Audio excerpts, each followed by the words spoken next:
Sikar Lok Sabha seat पर India alliance प्रत्याशी comrade Amraram व भाजपा के प्रत्याशी सुभेदानंद सरस्वती के बीच में कड़ा मुकाबला नजर आ रहा है। आज राजस्थान सरकार के मंत्री मदन दिलावर दांतारामगढ़ विधानसभा क्षेत्र बायगांव पहुंचकर भाजपा के पक्ष में वोट अपील की। इस मौके पर बड़ी संख्या में भाजपा से जुड़े लोग भी मौजूद रहे। देखिए हमारी खास रिपोर्ट।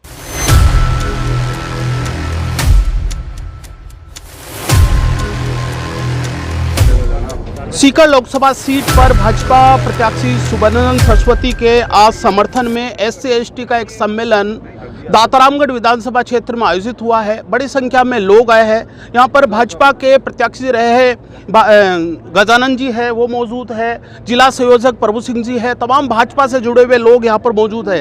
राजेंद्र सिंह धीरजपुरा सहित कई लोग यहाँ पर मौजूद है। मैं ये जानने की कोशिश करूँगा कि जो कांटे की जो सीट ये मानी जा रही है, इस सीट में भाजपा कितनी बढ़त है और आने वाले जो समय बचे हैं उसमें इसकी भाजपा की क्या रणनीति रहेगी। शुरुआत में आप ही से कर लेता हूँ, क्योंकि अभी हाल ही में आपने एक रणनीति बनाई थी। हालांकि वो रणनीति कुछ मतों से आप पिछड़ गए थे। उस मतों को वापस जीत में बढ़ाने के लिए इस बार आपकी क्या रणनीति है? देखो, आपने कहा कि कांटे की टक्कर है, तो सीकर लोकसभा क्षेत्र में जो चुनाव चल रहे हैं कॉमरेड अमराराम जी और सुभेदानंद जी के बीच में, तो मैं समझता हूँ यहाँ पे कोई कांटे की टक्कर नहीं है। सीकर लोकसभा क्षेत्र में एक तरफी है, भारतीय जनता पार्टी चुनाव जीतेगी और जीतेगी भी इतने वोटों से जीतेगी भारतीय जनता पार्टी, जो आप सब लोग ये अफसोस करेंगे कि भारतीय जनता पार्टी 5 लाख से ऊपर यहाँ चुनाव जीत रही है। इसमें कोई मेन मेक नहीं है, क्योंकि कॉमरेड तो वैसे ही ज़िले में साफ है। अब दांतारामगढ़ से उन्होंने चुनाव लड़ा था, 46,000 वोट पिछली बार उनके आए थे और अगली बार 19,000 पर वोट रह गए उनके। उनका तो आरोप ही है कांग्रेस वालों की कि वोट आपको चले जाते हैं। नहीं, हमारे वोट आते तो चुनाव हम जीते, कांग्रेस कहाँ से चुनाव जीती है बताओ आप। जो वोट आए हैं उनके वो कांग्रेस के वोट डाइवर्ट हो गए, कांग्रेस में डाइवर्ट हो गए से उनके 19,000 वोट अमराराम जी के रह गए। और दूसरी बात रही बात कांग्रेस की, कांग्रेस ने यहाँ तो मैदान नहीं छोड़ दिया। कांग्रेस का जो आज तक इतिहास में पहली बार कांग्रेस का निशान उस मशीन के ऊपर नहीं आ रहा है, जो मशीन पर बटन दबाएगा लोग। कांग्रेस के लोग जाएंगे कहाँ पे, कहाँ से वोट देंगे? वो सीधा फूल पे वोट देंगे। आज जो SC/ST का जो सम्मेलन हुआ है, इससे भाजपा को सीधा फायदा होगा? बिल्कुल, SC/ST का तो हमेशा भाजपा से जुड़ी हुई है। जो SC/ST को लोग कांग्रेस के मानते थे कि SC/ST कांग्रेस से जुड़ी हुई है, ये बात अब फिलहाल रही नहीं है। कांग्रेस के SC/ST के लोग नहीं जुड़े हैं। SC/ST के लोगों का झुकाव भारतीय जनता पार्टी की हो रहा है, क्योंकि नरेंद्र मोदी जी ने जिस तरह से कार्य किया है, SC/ST की मदद किया है, उस हिसाब से SC/ST का झुकाव बाकायदा भारतीय जनता पार्टी की ओर हो रहा है। जिला संयोजक बतौर पूरी रणनीति और पूरे जिले की जीत का आभार भी आप ही पर है। एक जिम्मेदारी जब बढ़ जाती है, क्योंकि विधानसभा के बाद में जिला का जो जिम्मेदारी बनी है, इस बार पार्टी में कितनी मतलब एक अंदरूनी मैं देखता हूँ रणनीति के तौर पर कितनी आश्वस्त है पार्टी? देखिए, भारतीय जनता पार्टी केवल चुनाव में काम नहीं करती। हमारा कार्यकर्ता केवल चुनाव के टाइम में काम नहीं करता।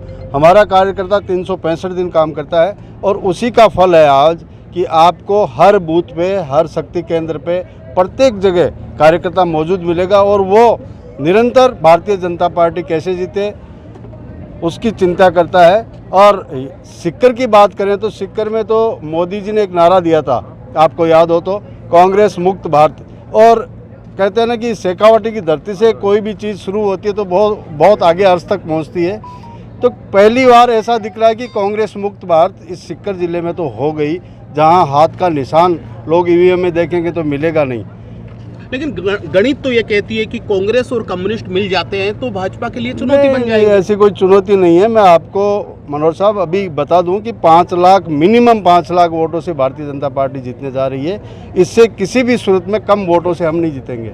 एक बड़ा सवाल आपसे लेता हूं, हालांकि राष्ट्रीय स्तर का चुनाव है। अभी राजपूत समाज के लोग हैं भाजपा से, गुजरात से शुरू हुआ जो आंदोलन है या कह सकते हैं नाराजगी है, उसका असर राजस्थान नहीं, वो कहीं व्यक्तिगत इस पर क्या व्यक्तिगत मेरा ये कहना है कि राजपूत समाज हमेशा भारतीय जनता पार्टी के साथ खड़ा रहा है, सदैव भारतीय जनता पार्टी के इस पौधे को सींचा है।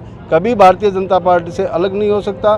कहीं कोई व्यक्ति से कोई गलती हो गई, कोई गलत टिप्पणी हो गई, उसकी समाज का आप ये मानते हो कि जो प्रत्याशी भाजपा के हैं उनसे कहीं न कहीं एक जो बयान था वो बयान सोच समझ कर नहीं दिया उन्होंने? नहीं, वो मैंने सुना नहीं क्या बयान था, लेकिन हो सकता है ऐसा कहीं कोई बात हुई होगी। एक अंतिम और छोटा सवाल है, क्या विधानसभा दातारामगढ़ में भाजपा बढ़त की ओर बढ़ रही है? निश्चित रूप से लगभग कितने? अगर करीब 50,000 वोटों से हम आगे निकलेंगे कांग्रेस। राजेंद्र सिंह जी, ये बात कर लेता हूँ कि विधानसभा चुनाव में भाजपा जीत से थोड़ी दहलीज से थोड़ी नजदीक जाते हुए भी हार गई। लोकसभा में क्या लगता है कि भाजपा वापस जो 19 के बहुमत को दोहराएगी?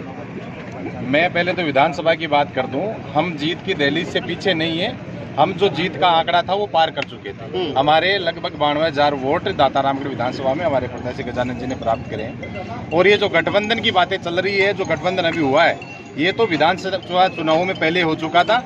जो अंदर खाते था, आज जनता के सामने इनका जो ठगबंधन है वो दुनिया के सामने आ गया, जनता के सामने आ गया है।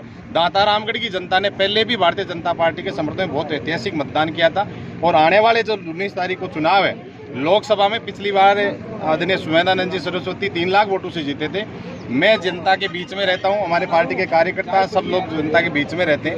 उससे जिस माहौल से जो जनता भारतीय जनता पार्टी के समर्थन में जो दिख रही है, उससे लग रहा है कि आने वाले टाइम में 5 लाख मतों से सांसद जी यहाँ से चुनाव जीतेंगे। कर रही है कि इस बार किसान है, विशेष तौर पर जाट वोट है, वो है कम्युनिस्ट की तरफ, कांग्रेस की तरफ चल। कांग्रेस का तो उम्मीदवार ही नहीं है। आजादी के बाद में पहला ऐसा चुनाव है जिसमें कांग्रेस का सिंबल नहीं है, और कांग्रेस सबसे पुरानी पार्टी है। वो क्या दावा करेंगे? लुगाई का तुलना नहीं है, किसानों संघर्ष किया है, किसानों के लिए उन्होंने किया ही क्या है, आम जनता के लिए क्या है?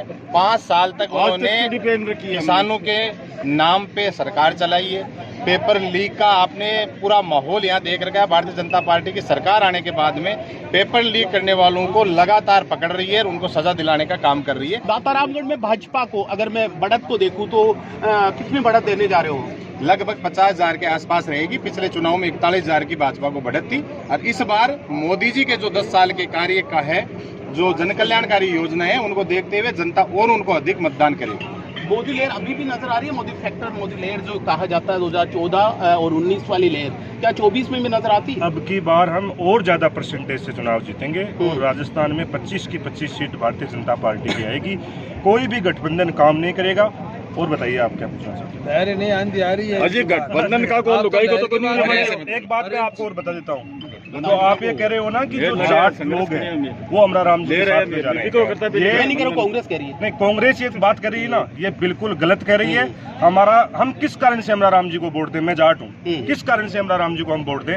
अमराराम जी को हमने हर वर्ष 1 पीपा गेहूं और 300 रुपए सालाना दिए, और आज तक उन्होंने एक भी काम ऐसा नहीं किया किसी के भी हित में। उन्होंने रटे रटाए उनके 4 शब्द हैं: किसान, मजदूर, युवा और रोजगार, जो न तो आज तक उनसे हुआ है और न कभी होगा, और वो एक इतिहास बनाने जा रहे हैं। आज तक उन्होंने लोकसभा के 6 चुनाव लड़े हैं और 6 में से लगभग 5 में उनकी जमानत जब्त हुई है, और अब की बार वो 7वां लगातार चुनाव